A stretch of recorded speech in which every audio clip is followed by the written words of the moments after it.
सभी को नमस्कार। आज मैं पुनः उपस्थित हूँ आपकी सेवा में। आज मैं एक ऐसा टॉपिक लेके आया हूँ जो हमारे कई सब्जेक्ट से संबंधित है। इसमें मैथमेटिक्स, गणित, मनोविज्ञान, जीके, कई सब्जेक्ट इसमें शामिल है। एक ऐसा टॉपिक लेके आया हूँ क्योंकि यहाँ कई बार क्या होता है कि हम लोगों को एक चीज़ सीखने को मिलती है, जैसे मैथमेटिक्स में है सरल ब्याज का कि 1 जुलाई सन 2007 को रुपया उधार लेके 15 अगस्त 2008 को वापस कर रहे हैं, तो उसमें कितना इंटरेस्ट जो है परसेंटेज के हिसाब से कितना लगेगा। तो यहाँ टाइम से संबंधित जो बात है, समय से जो संबंधित बातें हैं, उनमें यहाँ पे 1 जुलाई टू 15 अगस्त, तो यहाँ इसकी काउंटिंग दिनों द्वारा होती है। तो यहाँ दिनों द्वारा जब होती है तो हमें एक बात में कई बार संशय पैदा हो जाता है कि जुलाई में कितने दिन होते हैं, अगस्त में कितने दिन होते हैं, सितंबर में कितने दिन होते हैं। तो आज का हमारा जो चैप्टर है वो एक महत्वपूर्ण चैप्टर है कि कौन से महीने में कितने दिन होते हैं, किस महीने में कितने दिन होते हैं। तो यहाँ एक महत्वपूर्ण बात आती है कि कौन से महीने में कितने दिन होते हैं। तो यहाँ कई बार हमें ये बात सोचने के लिए जैसे हमारा जो कैलेंडर है वह यूज़ करना पड़ता है। कैलेंडर में देखते हैं हम लोग, या ऑनलाइन कहीं जाके या नेट में कहीं जाके ढूंढते हैं कि अक्टूबर में कितने दिन थे। तो आज मैं आपको बताने जा रहा हूँ एक सिंपल सा तरीका। सबसे पहले आता है कि एक महीने में कितने दिन होते हैं। तो यहाँ ये है कि एक वर्ष में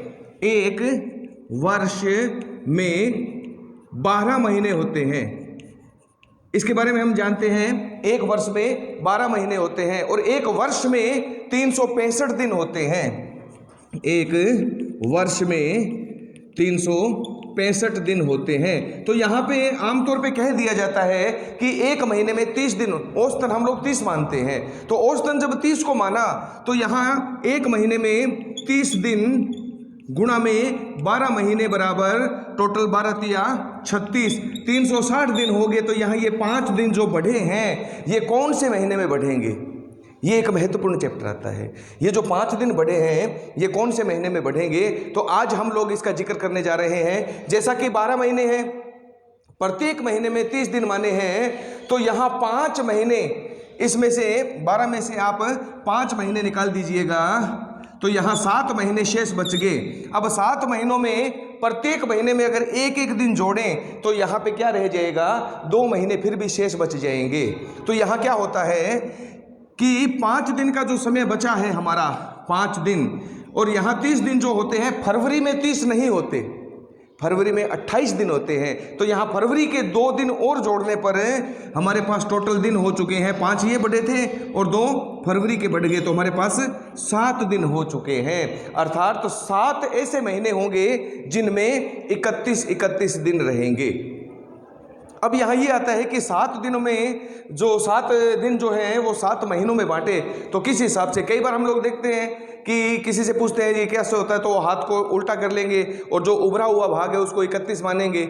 जनवरी फरवरी, यानी जनवरी में 31, फरवरी में 28, और उसके बाद मार्च में 31, अप्रैल में 30, मई में 31, जून में 30, और उसके बाद जुलाई में 31। इस प्रकार से वापस ये उभरा हुआ अगस्त आ जाएगा, अगस्त में भी 31। लेकिन यहाँ पे ये जो चीज़ है इसमें कई बार गड़बड़ होने के चांस रहते हैं। तो आज मैं आपको बताने जा रहा हूँ कि हमारे जो वर्ष हैं उनमें प्रत्येक महीने में कितने दिन होते हैं। तो यहाँ आता है एक बहुत ही बढ़िया एक लाइन है, उस पर गौर कीजिएगा कि यहाँ आता है कि जून नवंबर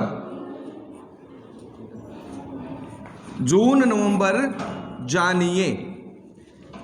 इसको जानना है, क्या जानना है, अप्रैल सितंबर की तरह, अप्रैल सितंबर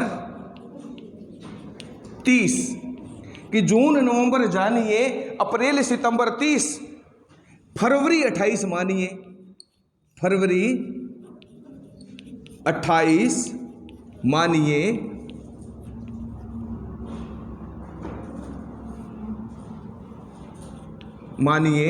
बाकी सब 31। अब यहाँ क्या हुआ कि जून नवंबर जानिए अप्रैल सितंबर 30, यानी कि जून नवंबर को अप्रैल सितंबर की तरह जानिए। जून और नवंबर दोनों 30 के हैं, तो अप्रैल और सितंबर भी 30 का है। अर्थात यहाँ लिखते हैं हम जनवरी, फरवरी, मार्च, अप्रैल, मई, जून, जुलाई, अगस्त, सितंबर, अक्टूबर, नवंबर और दिसंबर।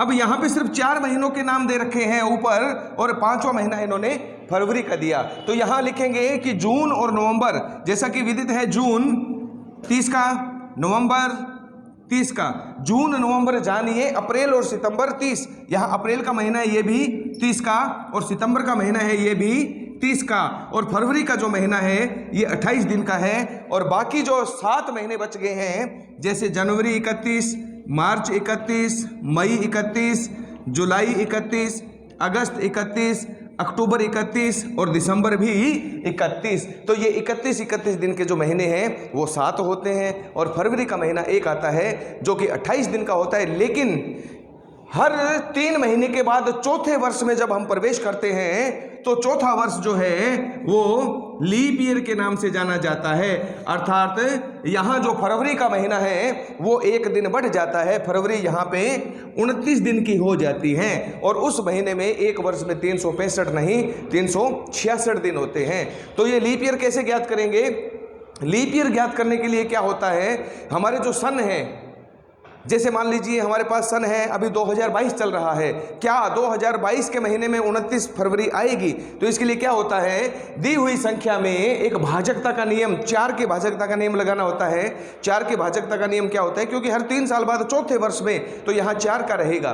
तो 4 का नियम ये कहता है कि दी हुई संख्या के इकाई और दहाई के अंकों में अगर 4 का भाग पूरा जाता है तो वह संख्या 4 से भाज्य होगी। तो लीप ईयर का भी यही होता है कि दिए हुए सन में अगर मान लीजिए 4 का भाग 2 लास्ट अंकों में, जैसे अभी चल रहा है 20, 22, तो यहाँ लास्ट अंक है हमारे पास 22। तो 22 में जब हम 4 का भाग देंगे तो हमारे पास 2 शेष बच जाएंगे।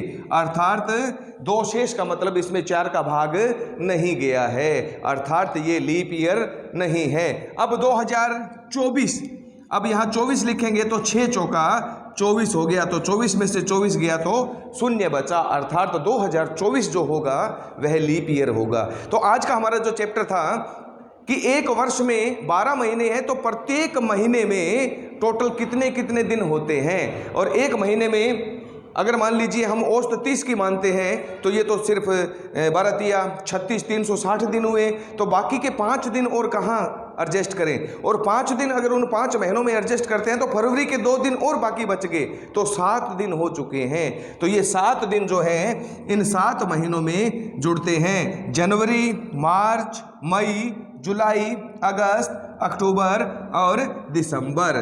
तो ये थी आज की जानकारी कि किस महीने में कितने दिन होते हैं। और भी अच्छी अच्छी जानकारियों के लिए आप हमारे चैनल को लाइक कीजिएगा, सब्सक्राइब कीजिएगा, और भी अच्छी अच्छी जानकारी आपको देंगे। तब तक के लिए धन्यवाद, नमस्कार, जय हिंद।